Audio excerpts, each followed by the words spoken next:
চর্যাপদ থেকে ভাষা আন্দোলন কিংবা জহির রায়হানের আরেক ফাল্গুন, সাথে মুনীর চৌধুরীর কবর সহ সব কিছুই বাংলা সাহিত্যকে করেছে সমৃদ্ধ। বাংলা সাহিত্য যেমন সমৃদ্ধ, ঠিক তেমনি বাংলা ব্যাকরণ জটিল ও দুর্বোধ্য।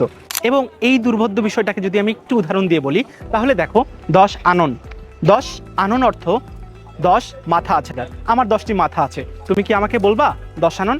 না, এই 10 আনন বলতে বোঝায় হিন্দু ধর্মের রাবণকে। অর্থাৎ দেখো, এখানে 10 আনন বলতে আমাকে না বুঝিয়ে রাবণকে বোঝাচ্ছে।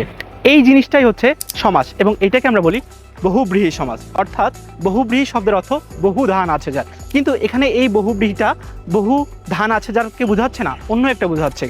এখন অনেকে বলে সমাজ শিখতে লাগে নাকি 6 মাস। তোমরা যারা সমাজ শিখতে 6 মাস লাগাও, তোমরা গোল্লায় যাও।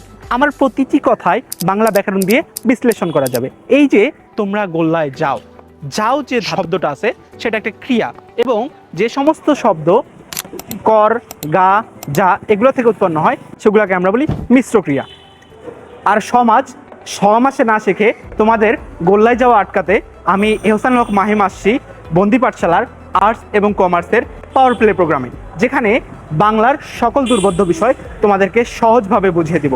বিগত 3 বছরে আমি অনলাইনে এবং অফলাইনে প্রায় 3 লক্ষাধিক শিক্ষার্থীকে পড়িয়েছি।